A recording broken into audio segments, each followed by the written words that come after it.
तो दोस्तों आपने बेन 10 की live action movie Ben 10 alien swarm तो देखी होगी, जो कि कई सारे बेन 10 फैंस को पसंद नहीं आई थी। तो आज मैं इसका कंपैरिजन करूंगा बेन 10 की animated series Ben 10 alien force और अल्टीमेट एलियन के साथ, और मैं यहाँ पर थोड़ी छोटी छोटी कमियां भी निकालूंगा। तो यार इस मूवी को देखकर कोई बेन 10 फैन इस मूवी का या इसके एक्टर्स का बहुत बड़ा वाला फैन बन गया हो तो प्लीज कमेंट में गालियां मत लिखना, तुम्हें ओमनिट्रिक्स की कसम। तो चलिए शुरू करते हैं। यहाँ पर बेन कहता है कि हमें इन चिप्स के बारे में पता लगाना ही पड़ेगा, क्योंकि ओमनिट्रिक्स भी जवाब दे रहा है। अब जवाब दे रहा है का मतलब है सिग्नल दे रहा है, मतलब ओमनिट्रिक्स सिग्नल दे रहा है कि यहाँ कुछ तो गड़बड़ है। अब तुमने यहाँ पर एक चीज पर ध्यान दिया और वो है ओमनिट्रिक्स का सिग्नल देने का तरीका। मतलब हमने बेन 10 की एनिमेटेड सीरीज में कई बार देखा है कि जब भी ओमनिट्रिक्स को सिग्नल देता है तो उसके फेस प्लेट की जो हॉरिजॉन्टल लाइट या स्क्रीन है वो टिमटिमाने लगती है, जिससे बेन को पता चलता है कि यहाँ कुछ न कुछ तो गड़बड़ है, क्योंकि ओमनिट्रिक्स सिग्नल दे रहा है। लेकिन यहाँ पर तो इस ओमनिट्रिक्स में बिजली ही चमक रही है, क्योंकि ओमनिट्रिक्स में ऐसी बिजली सी तब चमकती है जब उसमें कोई गड़बड़ हो गई हो, जैसे कि इस सीन में। उसके बाद जब ये चिप्स एक्टिवेट हो जाती हैं तो केविन इनसे लड़ने के लिए लोहे को एब्जॉर्ब कर लेता है और उन चिप्स पर एक बार हमला करके नॉर्मल हो जाता है। अब इस सीन में दिक्कत ये है कि एनिमेटेड सीरीज में केविन तब नॉर्मल होता है जब वो देखता है कि खतरा टल चुका है या सामने वाला उस पर भारी पड़ रहा हो, जिसकी वजह से वो बेहोश हो गया हो। अब ऐसा ही केविन ने मूवी के लास्ट में भी किया था। मतलब यार इसे इतनी जल्दी कहाँ की थी नॉर्मल होने की। उसके बाद बेन उन्हें रोकने के लिए एलियन सिलेक्ट करते हुए कहता है कि कम ऑन स्पाइडर मंकी। मतलब बेन स्पाइडर मंकी बनना चाहता है लेकिन बनता है बिग चिल। अब आप सोच रहे होंगे कि बेन स्पाइडर मंकी की जगह बिग चिल बन गया, इसमें ओमनिट्रिक्स की गलती है, जबकि ऐसा नहीं है। यहाँ पर गलती बेन की थी, क्योंकि उसने जल्दबाजी में बिग चिल सिलेक्ट किया था जिस पर उसने ध्यान ही नहीं दिया। उसके बाद बेन बिग चिल में ट्रांसफॉर्म होता है, लेकिन अब इस बिग चिल में भी कुछ दिक्कत है।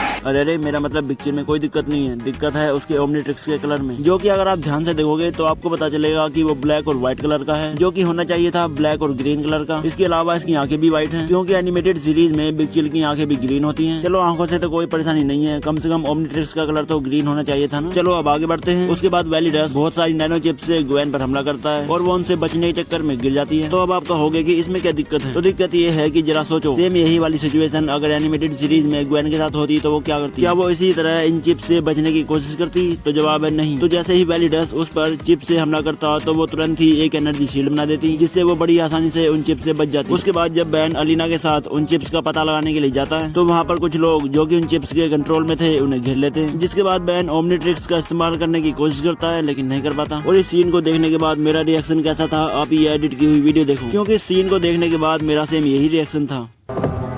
ये बहुत ज्यादा है, जैसे इन्हें हमारी खबर थी। कहीं ये कोई चाल तो नहीं? नहीं, ऐसा कुछ भी नहीं है। लगता है ओमनिट्रिक्स की मदद लेनी ही पड़ेगी। अभी मजा आएगा ना। इसने फिर से नाटक करना शुरू कर दिया। Oh no.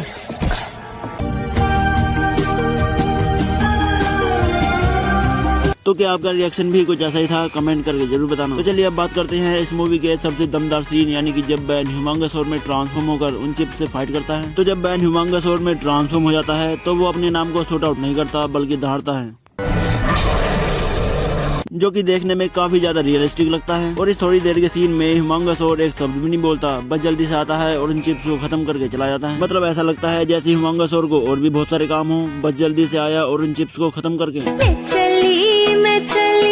खैर छोड़ो, अब मेन बात पर आते हैं। तो जब बेन ह्यूमंगसौर में ट्रांसफॉर्म होता है और उसकी बॉडी पर कट से कुछ निकलने लगते हैं। अब इस सीन में ध्यान देने वाली बात यह है कि ह्यूमंगसौर की बॉडी पर जो एक कांटों जैसे कुछ निकले हैं वो एनिमेटेड सीरीज में ह्यूमंगसौर की बॉडी पर तब निकलते हैं जब वो अपना साइज बढ़ाता है। इसके अलावा इस ह्यूमंगसौर का कलर भी काला है, जबकि हम सब जानते हैं कि एनिमेटेड सीरीज में ह्यूमंगसौर ब्राउन कलर का है। अब मैं तुम्हें इस पूरे फाइट सीन की एक और मजेदार बात बताऊं, और वो ये है कि इस पूरे फाइट के दौरान ग्वेन और केविन एक बार भी बेन की मदद करने के लिए नहीं आए। बस शुरू में ग्वेन ने उस पर अपनी मैना पावर से 2-4 हमले किए, फिर जैसे ही बेन उससे लड़ने के लिए आया तभी ये सब जाकर एक छोटी सी दीवार से छिप गए और वहीं बैठकर कमेंट्री करने लगे कि अरे ये तो बढ़ते जा रहे हैं, ह्यूमंगसौर इन्हें नहीं रोक पाएगा, अरे इन्होंने तो ह्यूमंगसौर को भी पकड़ लिया, वगैरह वगैरह। तो मैं ये सब तुम्हें इसलिए बता रहा हूँ क्योंकि हम सब जानते हैं कि बेन के सामने चाहे जितना भी पावरफुल विलन क्यों ना आ जाए, ग्वेन और केविन हमेशा उसका साथ देते हैं, ये जानते हुए भी कि हम उसे नहीं हरा पाएंगे। उसके बाद भी वे अपनी जान की परवाह किए बिना बेन का पूरा साथ देते हैं। उसके बाद इस मूवी का अगला चौंकाने वाला सीन है ये। यहाँ पर ग्वेन और केविन आम लोगों के सामने हार मान लेते हैं, जिनके पास ना तो कोई सुपर पावर है, इन्हें बस उन नैनो चिप्स ने अपने कंट्रोल में किया हुआ है, और ये रह जाते हैं बेन के भरोसे कि अब वो जल्दी से उस रानी को हराए और हम इनसे बच जाएं। यार को इन दोनों को इनकी शक्तियां याद दिलाओ, क्या कर रहे हैं। अब अगर सेम यही वाली सिचुएशन अगर एनिमेटेड सीरीज में होती तो ये दोनों उन्हें उठाकर दूर फेंक देते। अब ये उन्हें उठाकर दूर फेंक देते, इसका मतलब ये नहीं है कि ये उन्हें जान से मार देते। दोस्तों ये मूवी और भी ज्यादा बेहतरीन हो सकती थी लेकिन नहीं हो सकी, और वो सिर्फ इसके कम बजट की वजह से। तो अगर आप गूगल पर सर्च करोगे तो आपको पता चलेगा कि इस मूवी का बजट सिर्फ $4 करोड़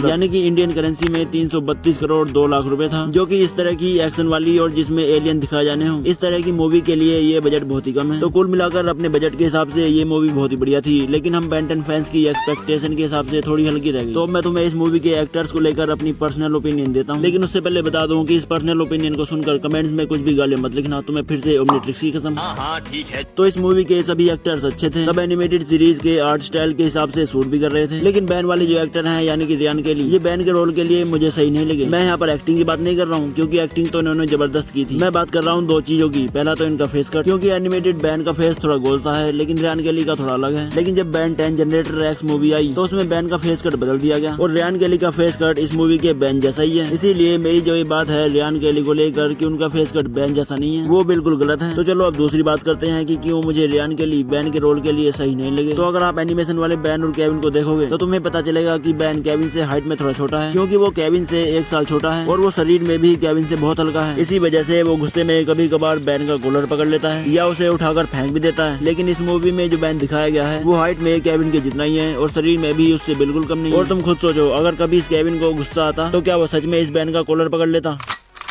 तो इस रोल के लिए मेरे हिसाब से ठीक रहता मैं। लेकिन एक मिनट, ये मूवी सन 2009 में आई थी और उस टाइम तो मैं सिर्फ 5 साल का बच्चा था।